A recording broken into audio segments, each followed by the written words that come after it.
नमस्कार, मी स्पृहा प्रणव कुलकर्णी. मी ज्ञानप्रबोधिनी नवनगर विद्यालय या शाळेत 5वी इंग्रजी माध्यमात शिकते. मी वर्षा गजेंद्र गडकर यांनी लिहिलेली सीमाचा वाढदिवस ही गोष्ट तुमच्या समोर सादर करत आहे. सीमाचा उद्या वाढदिवस होता. डबा खायच्या सुट्टीत तिची मित्रमंडळी जमली होती. सीमाबाईंना तिच्या कामात मदत करायला गेली होती. त्यामुळे तिला काय घ्यायचं ह्याच्यावर सगळ्यांची चर्चा सुरू होती. प्रत्येकाने आपल्या आई बाबांना सांगून थोडे थोडे पैसे आणले होते. आपण तिच्यासाठी मोठा केक आणूया का, सईने विचारलं. ह्यावर कोणीच काहीच बोलले नाही. आपण फुटबॉल खेळण्यासाठी बॉल आणला तर, समीर म्हणाला.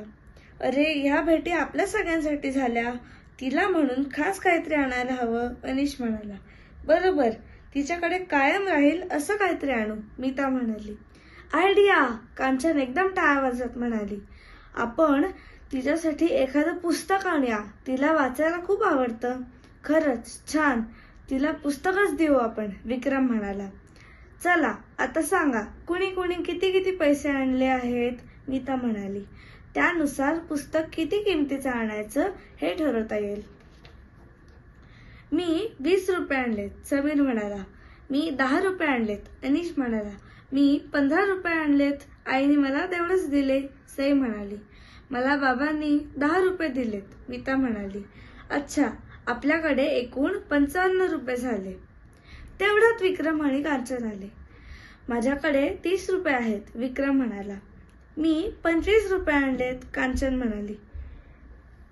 म्हणजे आता आपल्याकडे झाले 110 रुपये, मीता म्हणाली. शाळा सुटल्यावर सगळेजण जवळच्या पुस्तकाच्या दुकानाशी पोहोचले. काका, आम्हाला पुस्तक खरेदी करायचंय, अनिश म्हणाला. आमच्या मैत्रिणीला वाढदिवसाची भेट द्यायची आहे, सई म्हणाली. अरे वा, छान भेट देताय तुम्ही, दुकानदार काका म्हणाले.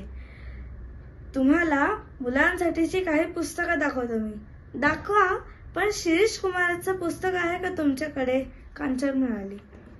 हो आहे की, दाखवतोच, काका मागच्या कपाटातून 5-6 पुस्तक आणली काकांनी. ही बघा, आणि हे तुम्हाला हवं असलेलं शिरीष कुमारचं पुस्तक. सगळ्यांनी एक एक पुस्तक हातात घेऊन बघितलं.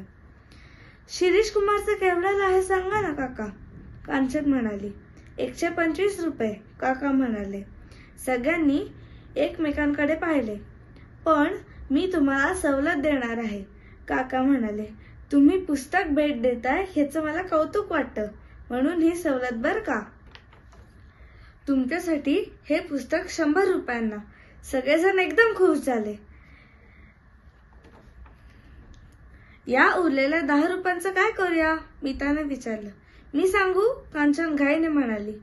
सीमाचे केस मोठे आहेत, आपण तिच्यासाठी उद्या येताना गजरा आणूया.